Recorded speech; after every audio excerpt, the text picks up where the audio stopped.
Ok, Armando, ¿está listo? Buen día a todos.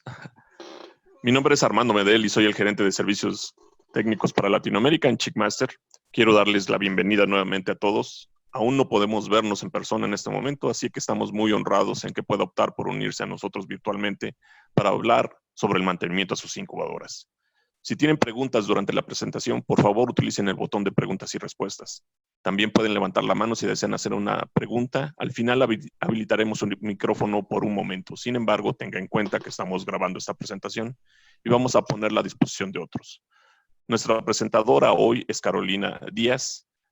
Ha estado con Chickmaster durante 5 años y es nuestra especialista en incubación. Nuestro tema del día de hoy es evaluación de calidad de huevo. Sin más preámbulos, Carolina, te dejo con nuestros participantes. Bueno, hola Armando, muchas gracias por la introducción. Buenos días a todos y gracias por estar con nosotros. Hoy vamos a hablar acerca de la importancia de evaluar calidad de huevo, de cómo se compone su estructura y al final una breve revisión bibliográfica donde veremos algunos resultados de estudios científicos. Para algunas personas quizás puede ser un poco irrelevante el hecho de hacer una clasificación de huevos, pero debemos tener en cuenta que a veces puede ser hasta mucho más importante que la clasificación del pollito, porque pues finalmente el huevo es nuestro punto de partida y es la materia prima con la que empezamos nuestro proceso. Esperamos que esta información les brinde algunas herramientas para que tengan impactos positivos en sus manejos, en su vida cotidiana y, bueno, finalmente en sus resultados.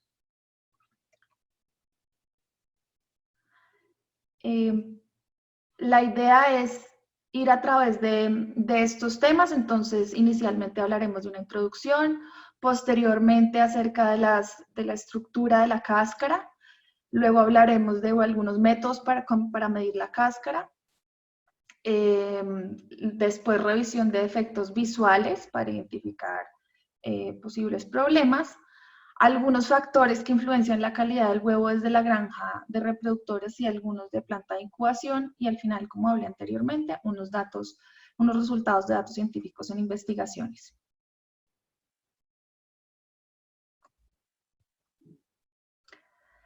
Entonces, bueno, ¿qué vino primero? Esa es la pregunta típica que siempre viene a la mente, inclusive en los niños, una pregunta que se hacen frecuentemente.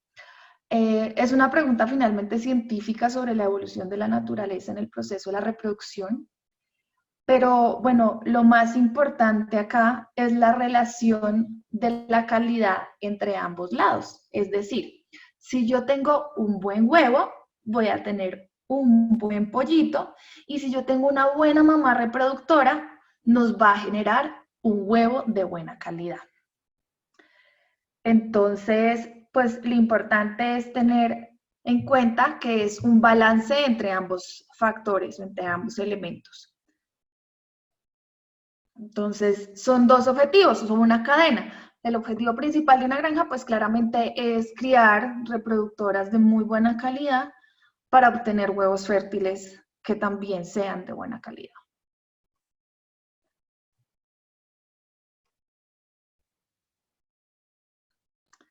El trabajo diario de incubación, pues finalmente es copiar la naturaleza. O sea, nosotros lo que se ha hecho es observar cómo la gallina incubaba los huevos y copiarlo a nivel industrial. El reto, como pues todos sabemos y mucha gente lo menciona, viene cuando empezamos a criar las aves a grandes cantidades de volumen. Entonces, desde afuera, pues pareciera algo mágico, ¿no? Convertir un huevo en un pollito, sacar un ser vivo de un huevo. Pero finalmente, la clave está en tener un conocimiento de dos tipos de formaciones o de carreras, y es tanto el equipo técnico de ingeniería o de mantenimiento como el equipo técnico de las bases biológicas, porque finalmente, bueno, es como alguna vez escuché en una conferencia de otra persona, no estamos haciendo Coca-Colas, ni podemos parar de hacer las Coca-Colas. ahorita con el COVID. Simplemente esto es una producción constante que tiene un flujo, ¿no? Y pues hay varios factores alrededor de este. Entonces, el objetivo de la unión en este equipo técnico es tratar de tener la mejor incubabilidad con la mejor calidad de producto.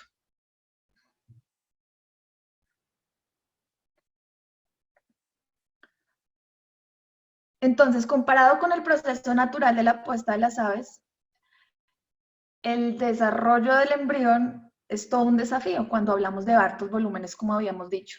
Entonces, debemos dar las mejores condiciones de todos los elementos, tanto de oxígeno, lograr una humedad ambiental para lograr obtener la pérdida de humedad adecuada, la temperatura y la remoción de CO2 para poder obtener buenos resultados en gran masa.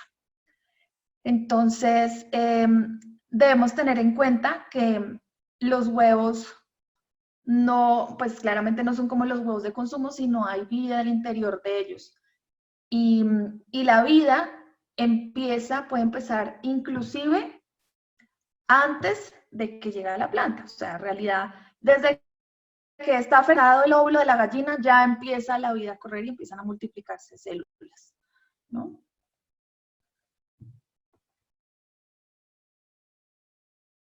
Bueno, ahora vamos a hablar de la estructura de la cáscara, pero antes vamos a hablar de la formación del huevo.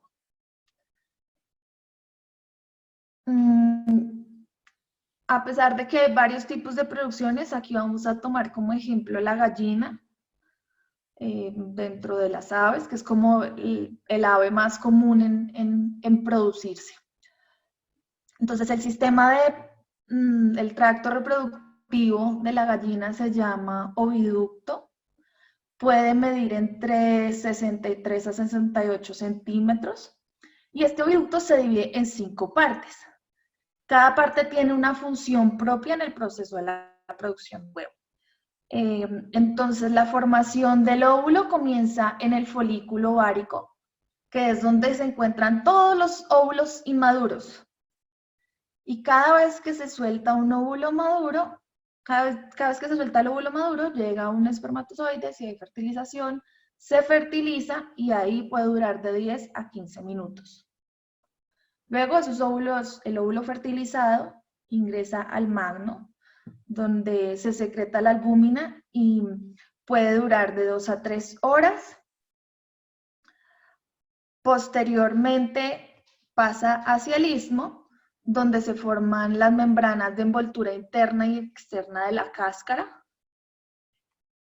Posteriormente pasa al útero, donde se ocurre la estratificación de la albúmina y se forma la cáscara. Y finalmente sale por medio de la vagina o la cloaca. Es la que ayuda a salir. Es ahí donde se almacenan los espermatozoides. Por eso muchas veces cuando se hacen inseminaciones, pues no es necesario hacerlo diario, sino que ahí queda como un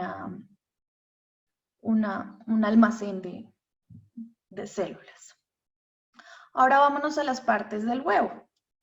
Entonces, como acabamos de ver, aproximadamente el proceso de la puesta del huevo puede durar 24 o 26 horas. Entonces, dentro de las estructuras de los huevos, de un huevo fértil, vamos a tener el núcleo de Pander, el blastodisco adentro, que es donde va a ocurrir la fertilización, donde ocurre el desarrollo embrionario inicial y se convierte en blastodermo. Las chalazas, que son las que ayudan a mantener la yema en el centro del huevo, son como unos resortes blancos y a veces se puede convertir algo confuso en el momento de hacer una embriognosis o detectar huevos fértiles e infértiles porque tienen un ligero parecido a las membranas, pueden ser blancas y se puede prestar para confusiones. Y luego tenemos algunas partes de la yema, como es la latebra, la yema clara, la yema oscura de la yema y el cuello de la latebra. Y posteriormente las partes de la clara, que son la capa delgada y gruesa externa e interna de la albúmina Y ahí tenemos nuestro huevo, finalmente claramente la cáscara y la membrana de la cáscara.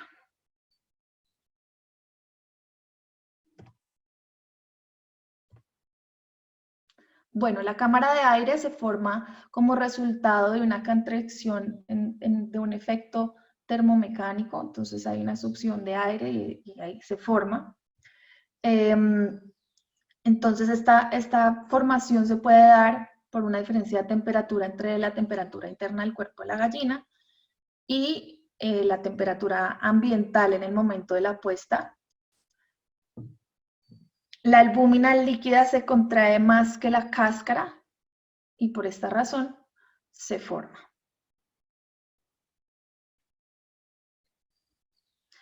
Entonces, pues ella se forma unos pocos minutos luego de que la gallina la ha puesto. Es el tiempo de, digamos, de enfriamiento. Es una temperatura de 102 Fahrenheit versus una temperatura de 65-85 Fahrenheit. Se forma nuestra cámara de aire.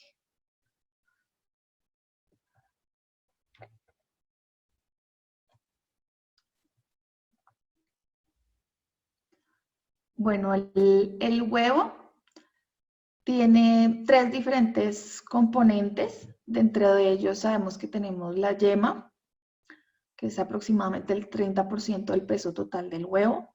La albúmina, que es el 60%. La cáscara, que es el 10% del peso total. Y la distribución de los componentes se dan de la siguiente manera en el agua, en el huevo. Agua 65%, 12% de proteína y 11% de minerales.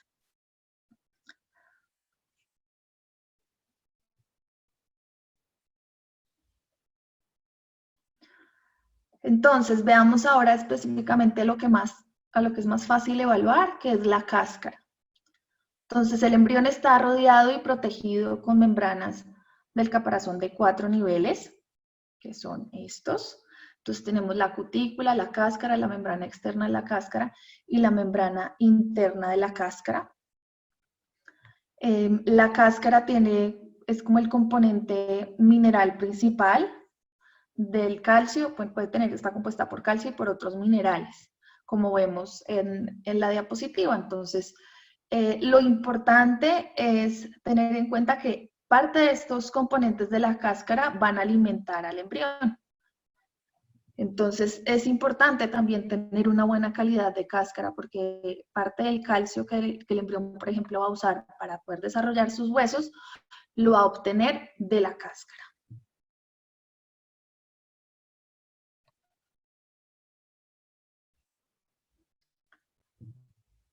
Bueno, mirando un poco más de cerca, podemos ver que está hecha también con muchas capas, que no es solo una escuadra o una sola lámina.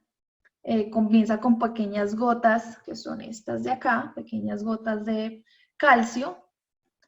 Y luego la estructura del calcio se puede, pues como hemos hablado, puede durar hasta 20 horas en formarse.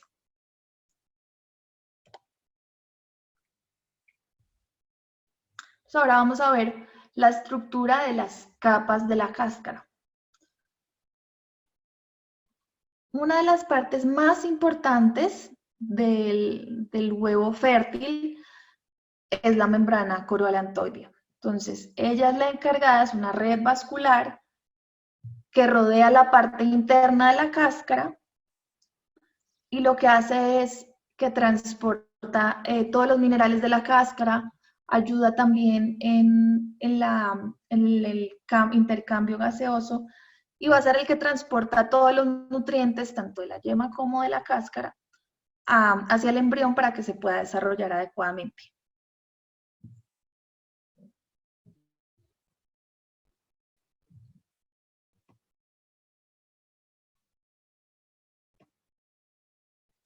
Entonces tenemos la membrana interna, que es la que podemos observar señalada, mide aproximadamente de 15 a 25 micrómetros. La membrana externa, que mide de 50 a 70. La cáscara de huevo se compone de 3, digamos, subcapas que vienen siendo el núcleo mamilar, la capa mamilar y la capa pelúcida.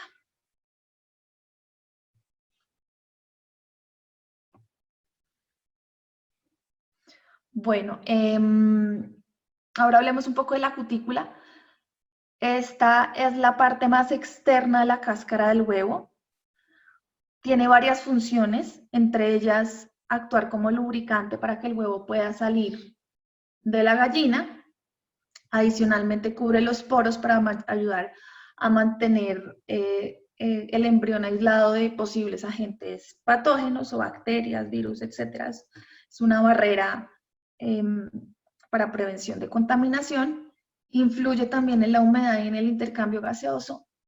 Y a veces puede pasar que, por ejemplo, si se aumenta los huevos de piso, en ocasiones algunas granjas tienden a lavarlo para tratar de enviarlo a la planta como huevo viable, y muchas veces lo que puede ocurrir es que por tratar de arreglar un huevo sucio, lo que hace es empeorar la contaminación.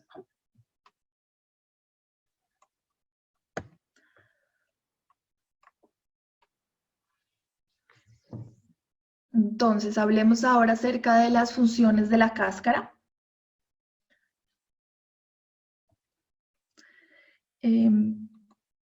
La cáscara ayuda a que el embrión no sufra en el momento en que la gallina pone el huevo, razón por la cual tiene una función de evitar que lo dañen las fuerzas mecánicas.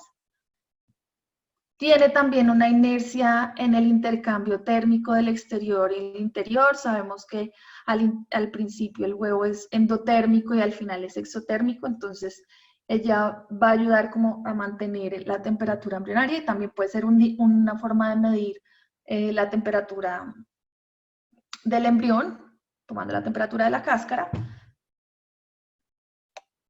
Tiene también una función de liberación de agua y humedad, y es por medio de los poros que se lleva a cabo la pérdida de humedad, la cual pues puede variar dependiendo de la edad de la reproductora y también del ambiente en el cual el huevo ha sido incubado. Y como habíamos hablado anteriormente, también tiene una función de intercambio gaseoso, entonces permite que entre oxígeno a través de los poros y que salga dióxido de carbono cuando el embrión empieza a producir altas cantidades de dióxido de carbono. Si la estructura de la cáscara del huevo es buena y tenemos una buena calidad, pues va a permitir que todas estas regulaciones sean compatibles con las necesidades del embrión.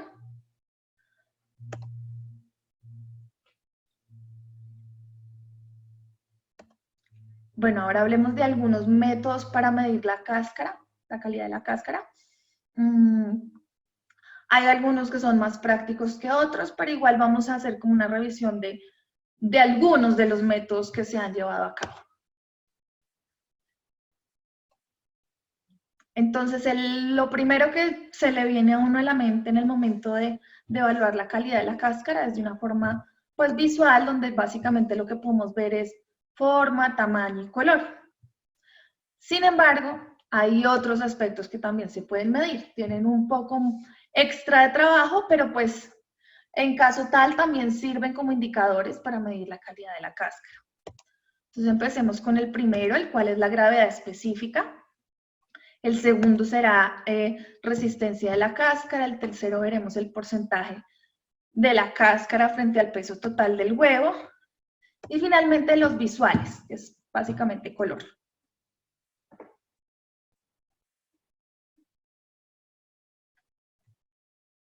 Bueno, la gravedad específica es un método no invasivo para controlar el grosor de la cáscara rígida. Se utiliza de una forma precisa. Lo que se hace básicamente es que se colocan varios baldes o contenedores con agua y cierta cantidad de sal, y con un colador colador le decimos aquí en Colombia, no sé si se diga así en el resto de países, pero bueno, un colador o una malla, uno mete los huevos y los que flotan, dependiendo de cada concentración de sal de cada balde, son los que se van clasificando en cierta gravedad específica. Y uno pues los va clasificando. Es importante medir la densidad del agua con un densímetro. Y básicamente esa es la forma. La gravedad específica ideal, bajo un mundo ideal que no nos variara de ninguna manera, independiente de nutrición de la reproductora, de edad de la reproductora, es de 1080, el valor ideal. Entonces, esto se han hecho bastantes investigaciones, de hecho, son algunas de las revisiones científicas que vamos a ver más adelante, donde vamos a ver por qué 1080 sería la ideal y qué influencia tiene la gravedad específica en la incubabilidad y en la calidad del pollito.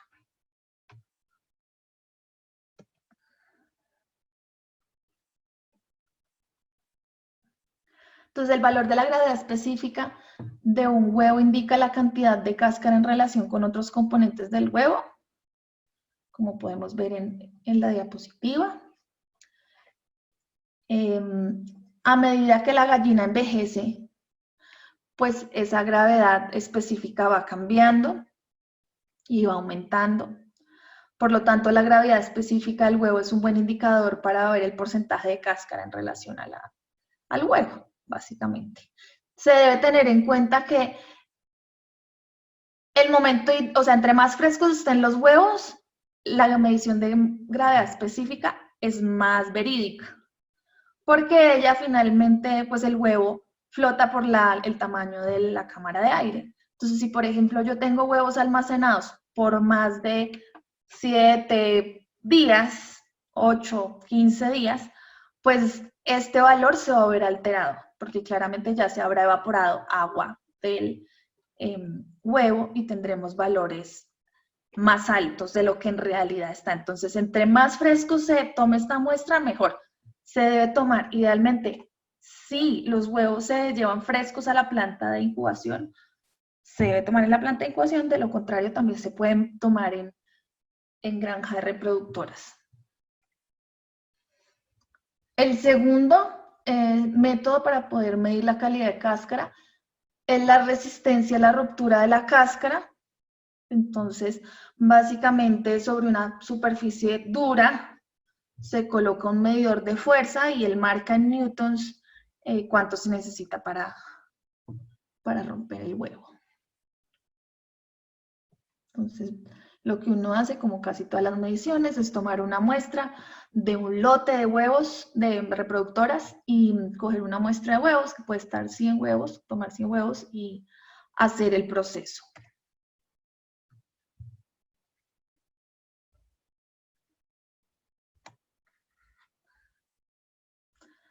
La segunda, bueno, aquí se hizo un estudio donde básicamente lo que se hizo fue tomar unas mediciones en diferentes puntos del huevo y compararon dos líneas genéticas. Entonces, una forma es la anterior, donde veíamos que el huevo estaba de forma vertical y simplemente con un equipo para medir la resistencia se hace presión hasta que se rompa y cuando el momento que se rompe es que se toma el valor en newtons.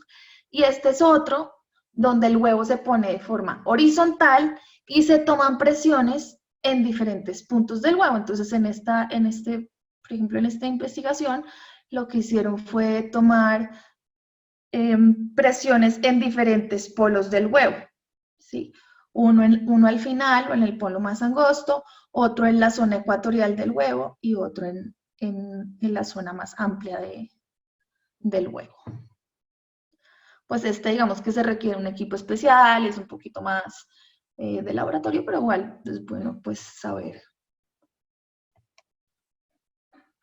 Otro valor que también se puede tomar como referencia es el color. Él nos proporciona posiblemente información sobre la composición de la cáscara y qué tan bien alimentado, qué tan bien está absorbiendo los nutrientes la gallina del alimento. Se han hecho algunas investigaciones acerca del color del huevo con respecto a la incubabilidad. Sin embargo, se debe tener en cuenta que esta evaluación se debe correlacionar con presencia visible de fisuras, porque pues hay algunas líneas genéticas que tienen huevo blanco, hay otras líneas genéticas que han ido cambiando el color de los huevos, y pues antes eran un poco más marrón, ahora con algunos cambios genéticos han cambiado más hacia colores claros. Entonces el color no se debe tomar como el color blanco o los colores de los huevos claros, no se debe tomar como indicador, a no ser que sea una línea genética de huevo marrón.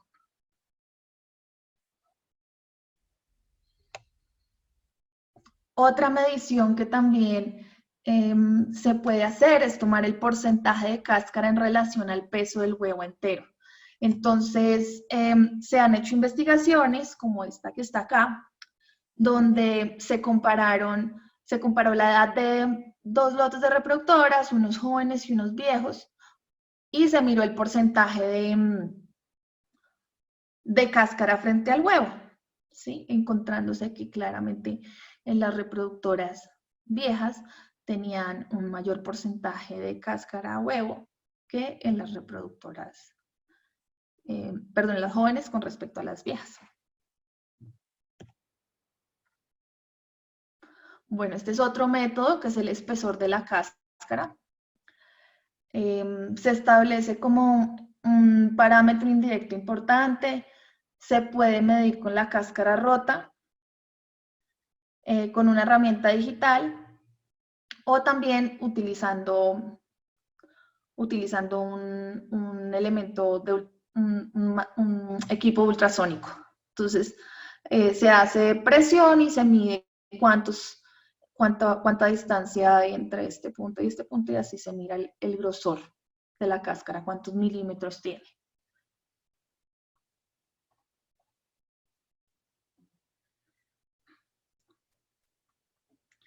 Bueno, ya vimos algo de revisiones visuales del color, sin embargo, vamos a ver otro tipo también de clasificaciones que se pueden hacer mediante el chequeo visual.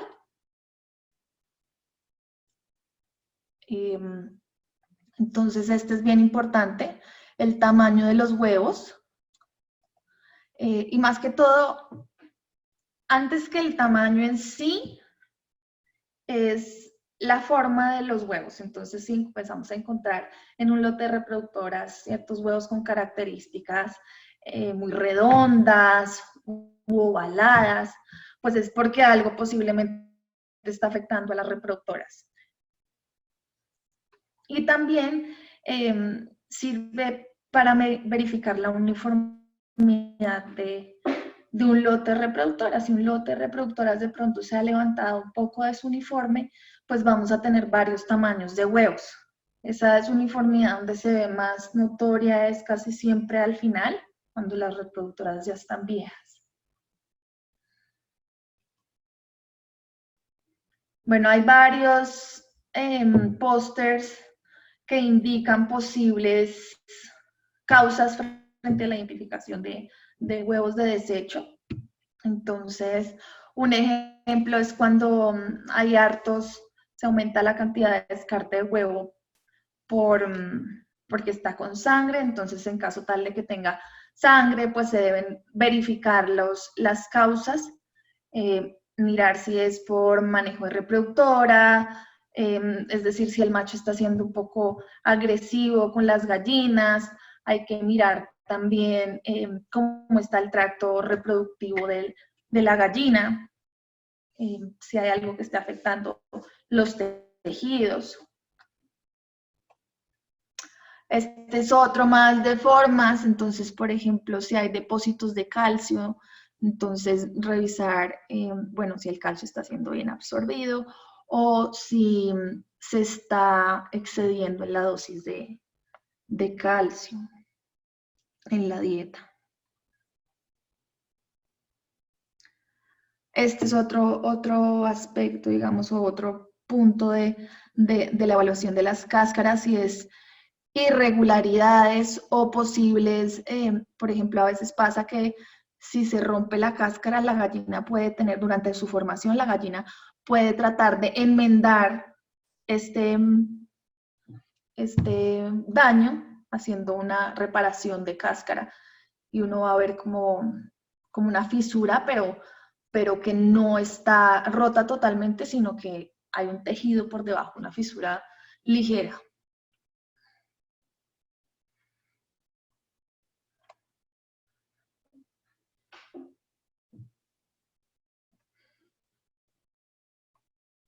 Bueno, ahora vamos a hablar de algunos factores tanto de granja como de planta de incubación que pueden afectar en la calidad del huevo. En cuanto a reproductoras, pues tenemos la genética. No es lo mismo, así a nivel general, un huevo de una reproductora ligera de postura en comparación a un huevo de reproductora de pollo de engorde. También sabemos que se influencia la edad del lote.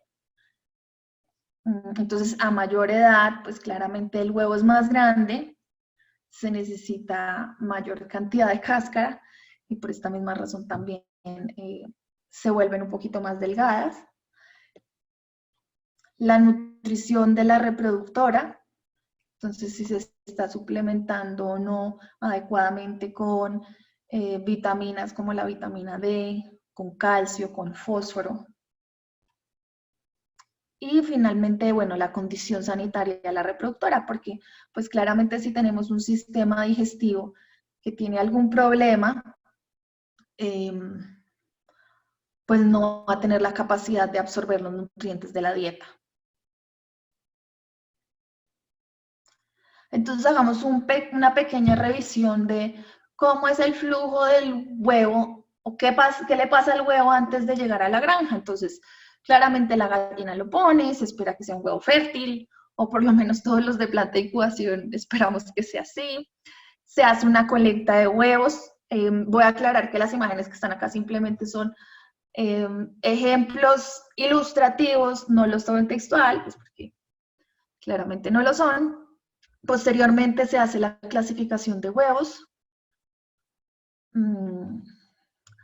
Se hace el peso de huevos, y este es un punto bien importante en el manejo de reproductoras, porque como habíamos hablado anteriormente, el tamaño y la uniformidad del peso de los huevos es directamente proporcional con el peso de las gallinas. Entonces, si yo tengo una gallina muy grande, muy pesada, me da un huevo muy grande, y si tengo una gallina demasiado pequeñita, me va a dar un huevo pequeño, y eso permite al jefe de reproductoras o a la persona encargada de manejar la alimentación de las gallinas poder graduar el alimento. Posteriormente se hace una desinfección. La desinfección se debe hacer en teoría lo más pronto posible para tratar de limpiar la superficie del huevo y evitar que se haya contaminado posiblemente en el nido o al momento de la postura. En caso de que la granja reproductoras tenga un cuarto frío o un cuarto de almacenamiento, pues se almacenan ahí, se transportan, y pues lo ideal es que no se transporten como está el ejemplo ahí. De nuevo, esto es una forma ilustrativa. Y finalmente llega a cuarto frío en planta de incubación.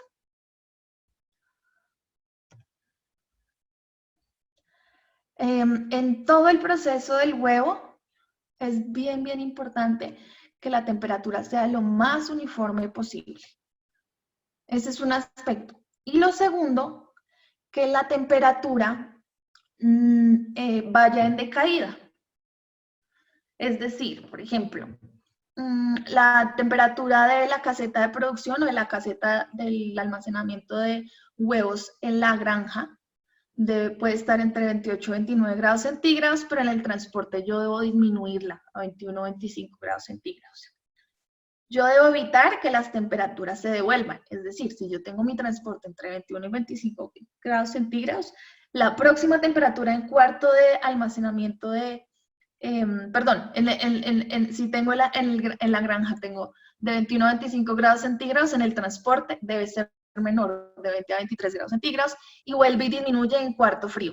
Si yo me devuelvo, es decir, que la temperatura del transporte de huevos sea más caliente que la de la sala de las reproductoras, lo que va a causar es una preincubación y una mortalidad embrionaria temprana. Y lo otro que es bien importante es, no nos debemos fijar a veces en tanto en la temperatura de un control o de un equipo, sino muchas veces debemos conocer nuestros espacios y mirar la uniformidad de los huevos para generar un punto fijo.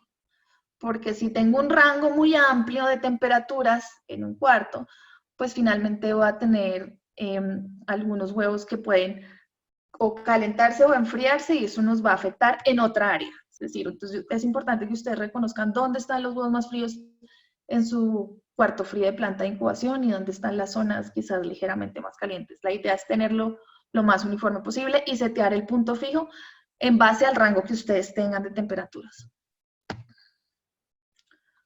Bueno, la desinfección se debe tener mucha precaución y esto no es solo en plantas de incubación, sino en reproductoras, de hacer la dosificación correctamente y de tener bien entrenada al personal, porque a veces las sobredosificaciones también nos afectan las mortalidades embrionarias.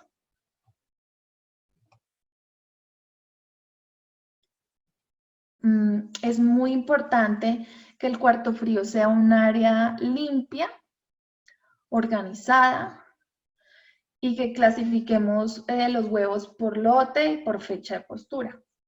Porque muchas veces, si tenemos alguna confusión en los días de almacenamiento, pues podemos afectar el nacimiento en algunas bandejas y muchas veces la gente puede empezar a tratar de identificar problemas en máquinas y pues realmente suele pasar que se olvida una o dos cajas y se almacenan por más de lo ideal. Entonces ahí es donde vemos las diferencias. Y no era la máquina, era cuarto frío, de nuevo es nuestra materia prima. Bueno, ahora vamos a ver una breve revisión de datos científicos y de algunos resultados que se han hecho. Entonces el doctor Kate Bramwell hizo este artículo acerca de gravedad específica y básicamente midió en un lote diferentes gravedades específicas y vio que el mejor porcentaje de nacimiento, de nuevo, está en 1080, ¿sí? Que cuando es menor, pues el porcentaje de nacimiento tendría a disminuir. Y también un ensayo entre huevos claros y huevos oscuros, pero de nuevo, este ensayo es en huevos marrones, ¿sí? No lo tengan en cuenta en líneas genéticas que han ido aclarando su color de huevo.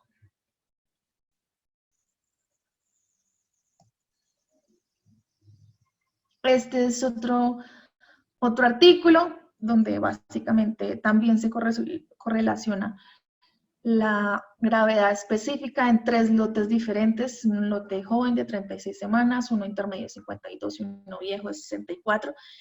Y básicamente se ve que a mayor gravedad específica hay un mejor porcentaje de nacimiento y una menor mortalidad embrionaria. Esta mortalidad embrionaria solamente es de 1 a 7 días, entonces tengan en cuenta eso, no es mortalidad embrionaria ni intermedia ni tardía. Y donde más se vio efecto fue en los huevos de reproductora vieja.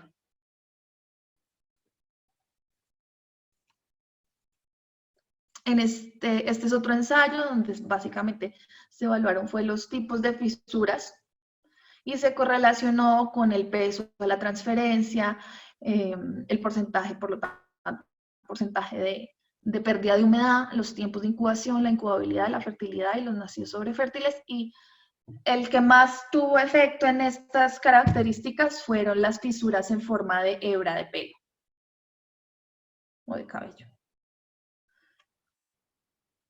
¿No? Entonces, pues aquí simplemente lo que debemos tener bastante en cuenta es que a veces las plantas se miden mucho por la cantidad de nacidos sobrefértiles, que, bueno, En teoría es un factor que mide mucho la planta de incubación, pero pues por ejemplo si empiezan a aumentarse las fisuras, pues estos resultados se van afectados, no necesariamente por mal manejo de máquinas o por mal manejo en planta de incubación, sino por fisuras.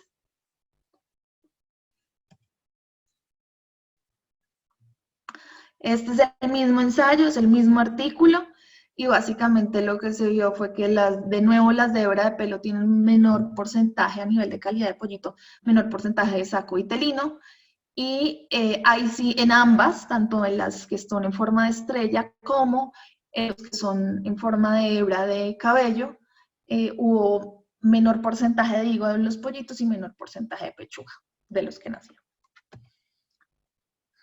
Entonces, finalmente, como para cerrar y para concluir, hay muchos factores involucrados en la producción de los huevos.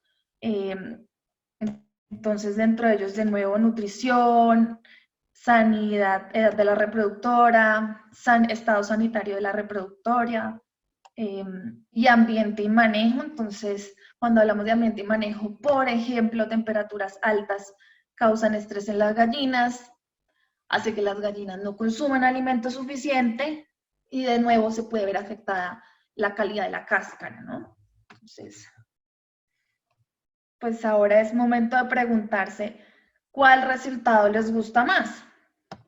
Si tener esta materia prima y un pollito más bien que no sabemos cómo va a salir, o tener una cadena de buena calidad, y obtener un producto de buena calidad.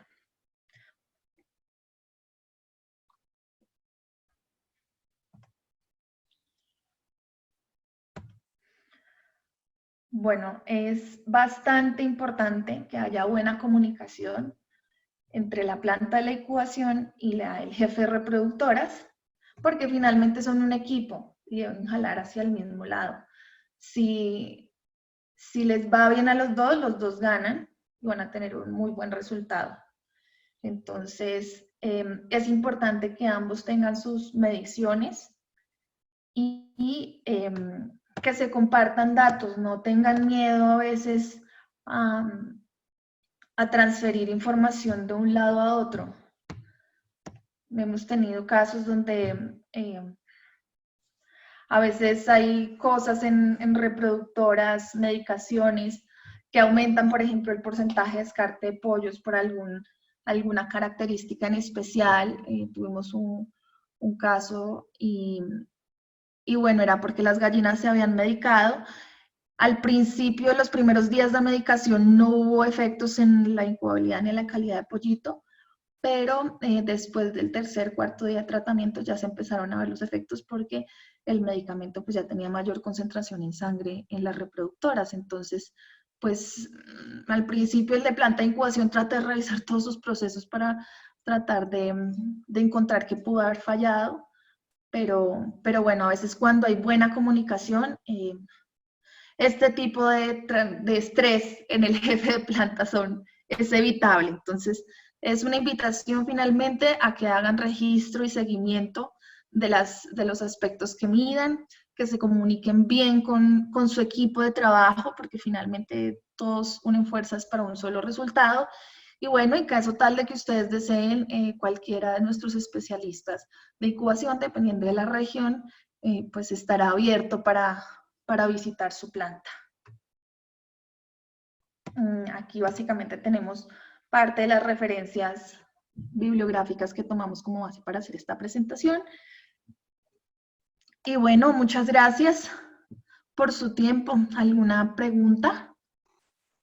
Hola Carolina, hay varias que son, bueno, son buenas. La primera que a lo mejor puede ser controversial. ¿Cuál es la proporción correcta de desinfección con formol y permanganato en granja? No sé si quieras contestarla. Entonces, esa proporción, lo primero que nosotros les diríamos es vayan al fabricante del producto, porque la proporción depende de la concentración del producto. Entonces, es importante que en el momento de hacer la desinfección se vaya al proveedor del desinfectante para poder hacer las concentraciones y tener la mejor asesoría posible. Y con el caso del El formol y reproductor. permanganato, en algunos países ya está prohibido, Bueno, sí, porque también. el formol, y peor, la combinación formol-permanganato es cancerígeno. Pasamos a la siguiente pregunta. Nosotros, Sí. bueno, es más un comentario. Nosotros pesamos rutinariamente los huevos al inicio de la producción y calculamos la uniformidad y nos hemos dado cuenta que existe una correlación con la uniformidad de las reproductoras. Sí, ¿Algún comentario? efectivamente. ¿Ese es el comentario? Sí, ese es el comentario. Listo, entonces efectivamente sí hay una correlación entre el tamaño del pollito y el tamaño del huevo. Digamos que la uniformidad del nacimiento está relacionada con el tamaño del huevo y el tamaño y el peso en sí de la reproductora. Digamos que la incubación sí influye, pero influye más es en la hidratación y en el porcentaje de masa del pollito, pero en el tamaño es el huevo. O sea, yo puedo tener descarte de pollito en incubación por pollitos deshidratados que se ven más pequeñitos. Y pues finalmente muchas veces quien termina castigando esos pollos pequeños es más la granja, porque pues todos empiezan a crecer y esos pollitos quedados pues no alcanzan a la altura de los comederos, etc. Bueno, otra pregunta. ¿Cuántos grados abajo deben haber en cuarto frío de planta de incubación, transporte y granja? Bueno, esa es una muy, muy buena pregunta. Cobb tiene la diapositiva que revisamos, donde pues básicamente son unas temperaturas recomendadas, pero lo que yo les diría es, de nuevo, vayan al cuarto frío de cada lugar, midan el rango de temperaturas que ustedes tienen en cada área y toman un promedio de esos rangos de temperaturas y en base a eso ajustan las temperaturas de cada área, ¿sí? Porque, por ejemplo, de nada me sirve tener un cuarto frío que yo tengo el equipo seteado a 20 grados centígrados y resulta que tengo unos huevos a 23 y otros a 17, ¿sí? Entonces, lo importante es a veces tomar temperatura de cáscara, decir, bueno, entonces, para no tenerlos de 23 y tenerlos más bien en 22, de pronto la temperatura de cuarto frío debe estar más a 18, 17 grados. Que sabemos que a 15 grados centígrados no pasa absolutamente nada. De hecho, pues en reproductoras últimamente o en algunas plantas de pollo, de huevo de postura, de gallinas ligeras, se está bajando la temperatura del cuarto frío para tratar de disminuir los efectos de almacenamiento en el nacimiento. Ahí el comentario también sería, entre más bajo, más energía vas a necesitar para llegar a esa temperatura y más problemas tendrás a la hora de hacer la transferencia, por ejemplo, del camión al cuarto frío, si es que tienes un clima opuesto sobre todo muy caliente. Necesitas embonar bien el camión junto con el cuarto para que no vayas a tener problemas. Normalmente los problemas se dan mucho cuando la gente tiene que dejar el huevo en el exterior y volver a meter en el cuarto frío. Ahí es donde se altera esa V que queremos formar para la conservación de huevo. Sí, adicionalmente a eso, digamos que parte de las cadenas de frío es revisar sellos, por ejemplo.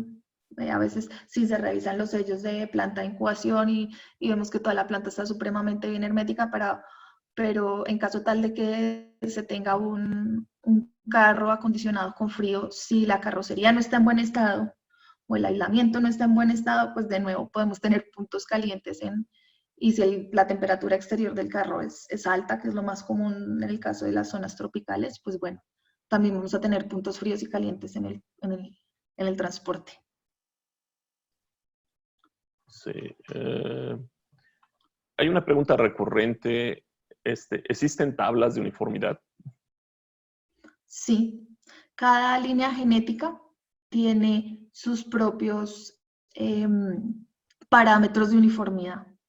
Pues en el caso de pollo de engorde, tanto Ross como Cobb tiene pesos guías, donde están los pesos, valga la redundancia, de acuerdo a la edad de reproductora. Y también les dice uniformidad. Si ustedes desean, nos pueden escribir un correo y tenemos una hoja de Excel donde se puede pues, digitar los datos y les saca la uniformidad del huevo según cada lote. O sea, se puede hacer como, tenemos un Excel donde puede estar el historial del lote en cuanto a pesos de huevos. ¿Tú aconsejarías limpieza húmeda de huevos? No. Por eso, un poquito, digamos, en la diapositiva en que veíamos todo el flujo del huevo antes de planta de incubación, les decíamos, bueno, esto va más que todo, es esquemático, o sea, hay cosas que ahí no se deben hacer, como el transporte del huevo y la desinfección de huevo. Ahí se ve básicamente casi que el chorro directo en el huevo y no, es mejor o por medio de humo o por medio de microgoteo, la desinfección, preferiblemente seca. Es decir, humo. A ver, mira, ahí hay una pregunta con respecto al transporte de huevo incubable. ¿Es un factor adicional para mantener la calidad de huevo? ¿Qué criterio tienes con respecto a transportarlos en coches, o sea, en los carritos granjeros, o transportarlos en cajas de cartón o plástico? ¿Ventajas o desventajas de cada uno? Bueno, vámonos primero a las cajas o cubetas. Es muy común que cuando se compra huevo y se transporta de un país a otro o hay distancias largas, se maneje en cartón y la razón es porque evita fisuras.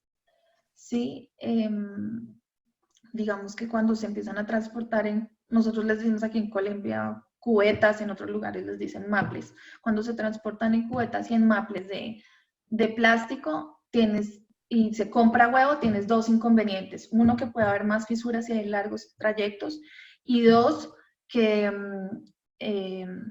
después, ¿cómo haces para devolver? Se dificulta un poquito devolver de nuevo y desinfectar las cubetas antes de regresarlas. Entonces, por ese lado se hace mucho en cartón. Otra de las razones por las cuales también se hace en cartón es por tamaño de huevo. En ocasiones, si la reproductora se engorda demasiado, el tamaño de huevo se aumenta. Si se mete en las maples o cubetas de plástico, se rompe. Entonces, mucha gente los evita. Lo que hemos visto por temperaturas de cáscara es que idealmente, si uno tiene las granjas de reproductoras cerca de la planta de incubación, si uno tiene la posibilidad de lavar las cubetas o los maples y devolverlas fácilmente a granja, es mejor almacenarlos en maples de plástico. El único inconveniente tal vez es que necesita operación en la incubadora a la hora de traspalear de las cubetas o de las cajas hacia el carrito granjero. De hecho, para fines de proceso es más fácil, más rápido transportarlo en carrito granjero directo de la granja. Así normalmente lo hacen las grandes compañías. Sí, es correcto. Lo hacen más por operación que por algún otro criterio. Y recordemos sobre todo si ¿cómo se llama? El peso del costo de operación del obrero es alto, pues la gente va a tender por hacerlo en carritos. Ahora, los carritos granjeros también permiten una mejor ventilación, la masa de huevos. O sea, mejor uniformidad en las temperaturas. Y bueno, los camiones obviamente cuando utilizas este tipo de carritos deben de tener un buen, ¿cómo se llama? ¿Estructura? Tanto la estructura como normalmente se utiliza chasis con amortiguadores a base de aire para darle menos golpeteo, porque es mucho más fácil sacar a los huevos de su bandeja de esta forma. De acuerdo, buen punto, Armando.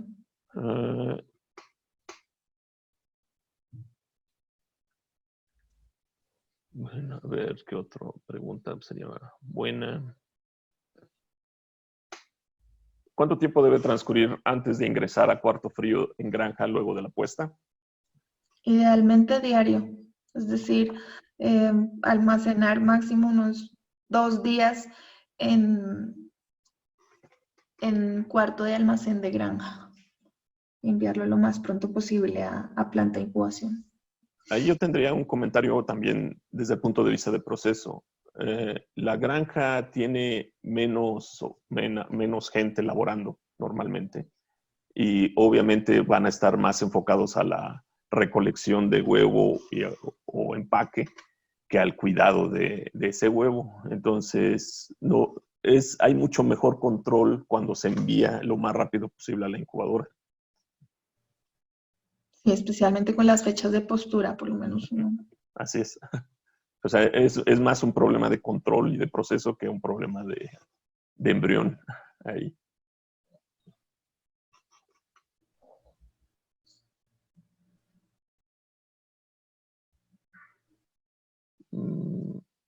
¿Cuál es a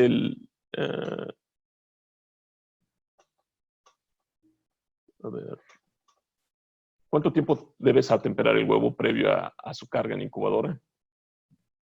¿Quieres contestarlo o la contesto, Carolina? Bueno, si quieres entre los dos, ahí somos equipo.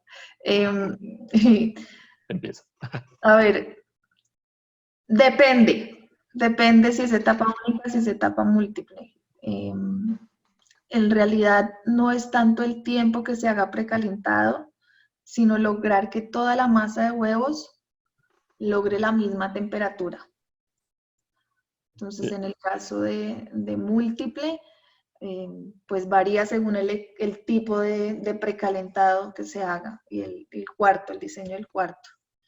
Y en etapa única también varía, porque si digamos en el caso de las máquinas Chickmaster, si se precalienta solo con resistencia, puede tomar 9, 10 horas, y si se precalienta con agua caliente, tenemos 4 horas, 3 horas de precalentado. Entonces es más la temperatura y que toda la masa de huevos logren cierta temperatura que el tiempo. Sí, yo estoy de acuerdo de eso. Mucho depende de cómo es el diseño de tu precalentado, cómo lo estás ventilando, porque muchas veces tienes mucha potencia, pero no tienes suficiente flujo. Entonces, dependiendo de cómo esté tu equipo, es cómo puedes precalentar y no importa el tiempo, puedes precalentar en 3, 4 horas una masa considerable de huevo como una carga para 10 máquinas, sin problemas, siempre y cuando lo hagas de manera uniforme y gradual. Bueno, y ese es un punto ahí importante, digamos, de nuevo, haciendo un poco énfasis en la uniformidad. El precalentado en etapa múltiple puede ser un aliado o un enemigo. Si se hace bien mal, no uniforme, perfecto, pero si se hace mal, es decir, unos huevos estén muy cerca de una resistencia, la campana de eclosión se puede abrir y pues no tendríamos efectos positivos, sino por el contrario, bastante negativos. Creo que ya no tenemos tanto tiempo. Las demás preguntas las vamos a tratar de contestar un poco más personal, pero vamos a estar publicando muchas de esas preguntas, o por lo menos un resumen de las preguntas que nos estén haciendo para que podamos tener información para todo el mundo. ¿Algo más, Carolina? No, pues finalmente agradecer a todos por su tiempo. Recordarles que esta videoconferencia está siendo grabada y la vamos a subir en nuestra página de internet. De nuevo, como dice Armando, lo que nosotros estamos haciendo es enviarles un correo a cada uno preguntándoles si su pregunta fue respuesta o no. En caso tal de que no la hayamos respondido durante este tiempo, la respondemos a su correo de forma personalizada, y algunas de las respuestas de las preguntas y respuestas que se han hecho se van a publicar en un archivo, también junto con la grabación de este video. También se va a publicar un formato de clasificación de huevo, básicamente pues donde se puede contabilizar cuántas causas o qué tipo de causa está haciendo el descarte de huevo. Y gracias a ti, Armando, por el apoyo. Gracias a todos los que nos acompañaron en esta presentación de webinar. Los esperamos en las próximas sesiones, y cualquier pregunta, incluso cualquier detalle que tengan, siéntanse libres de contactarnos y trataremos de ayudarlos de la mejor manera. Muchas gracias a todos y nos estamos viendo la siguiente ocasión.